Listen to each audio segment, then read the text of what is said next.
जब 2014 में 16 मई 2014 को श्री नरेंद्र मोदी जी के नेतृत्व में हमें स्पष्ट बहुमत मिला, तो उस समय परिस्थिति यह थी कि मैं याद दिलाना चाहता हूं, 18 मई 2014 लंदन के संडे गार्डियन ने अपने आर्टिकल में लिखा, सिर्फ पहली लाइन बोलूंगा, आगे का नहीं बोलता हूं। उन्होंने कहा, this is the India second tourist with destiny. यह नियति के साथ दूसरा मिलन था, क्योंकि पहली बार एक ऐसे दल को सत्ता मिली थी जिसका उत्पत्ति विचार स्वतंत्र भारत में हुआ, और पहली बार किसी गैर कांग्रेसी दल को स्पष्ट बहुमत मिला।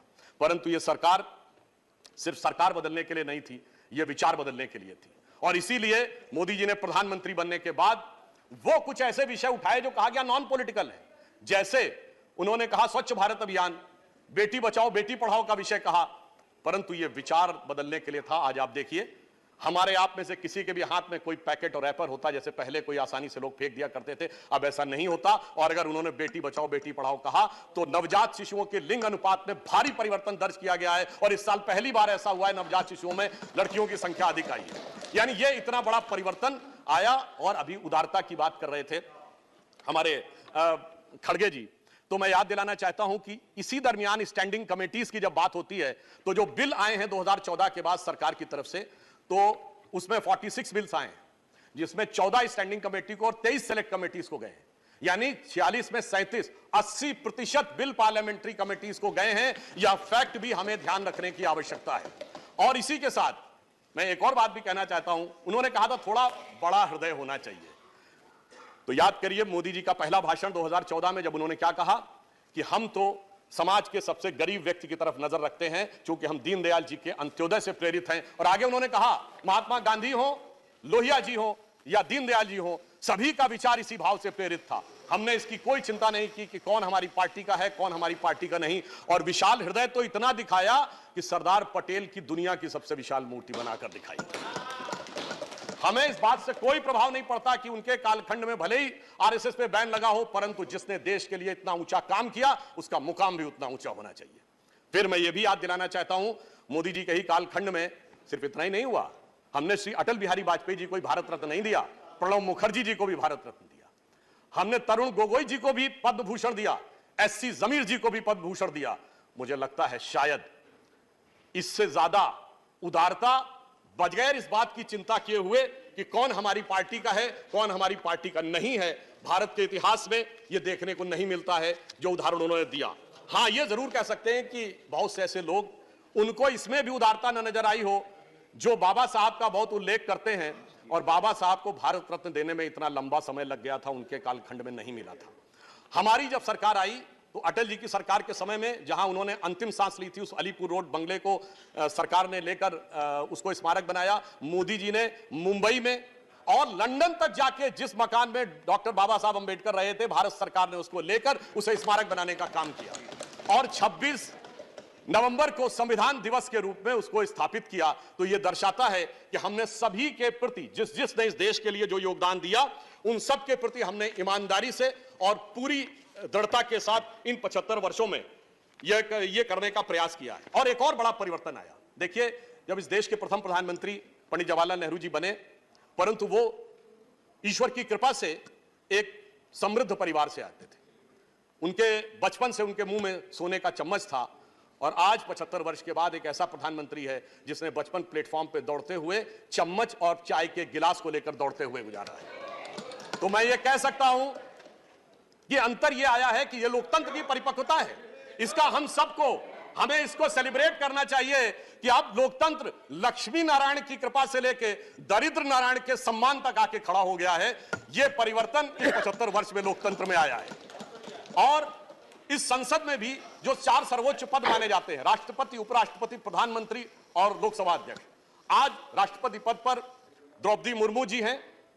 आज हम कह सकते हैं कि जनरल क्लास हो, शेड्यूल कास्ट हो, ओबीसी क्लास हो, शेड्यूल ट्राइब्स हो या माइनॉरिटीज हो, आज अब कोई भी वर्ग ऐसा नहीं कह सकता कि मुझे संसद के 4 सर्वोच्च पदों में से किसी एक पर कभी प्रतिनिधित्व करने का मौका नहीं मिला। ये लोकतंत्र में को हमने उस मुकाम तक पहुंचाया है इस अमृतकाल में। मेरे विचार से इसके लिए भी मोदी सरकार का अभिनंदन किया जाना चाहिए। और यह भी मैं बताना चाहता हूं, इस समय यह भी एक सुखद संयोग देखिए कि सभी पदों पर बैठे हुए लोग वो हैं जो आजादी के बाद उत्पन्न हुए हैं। अर्थात अब स्वतंत्र भारत का, स्वतंत्र भाव का नेतृत्व इस समय संसद में भिन्न भिन्न रूप में आगे चल रहा है। शक्ति सिंह गोयल जी ने कुछ बात बोली थी, मैं उनका भी जवाब देना चाहता हूं। उन्होंने एक दोहा बोला था, हम लोग की तरफ भी गांवों में बोला जाता है। आपने शायद ध्यान नहीं दिया जी, आपके एक वाक्य को देखकर बाहर गए।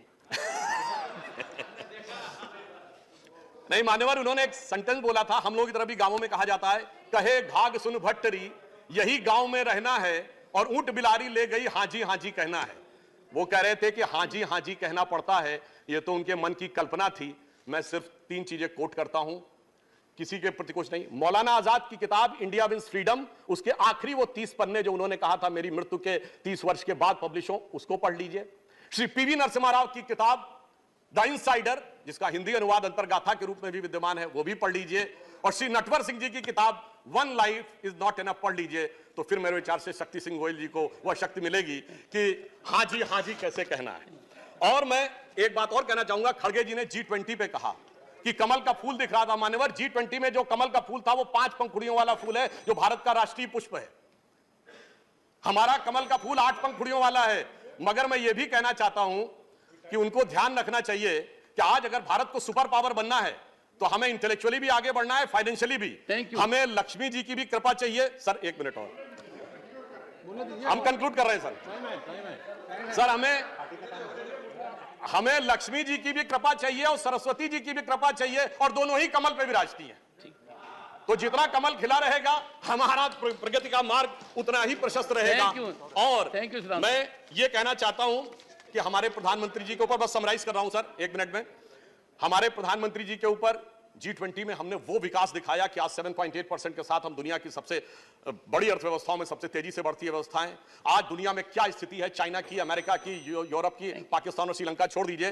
तो मैं सिर्फ एक लाइन कहना चाहूंगा मोदी जी के लिए, और सर एक लाइन उसके बाद और आपसे मैं मोदी जी के लिए जो आप लोगों के मन में भाव आता है, तो मैं कहना चाहता हूं कि इस विपरीत परिस्थिति में जैसे देश को चलाया है, हमें इल्जाम मत दीजिए, बहुत अफसोस होता है।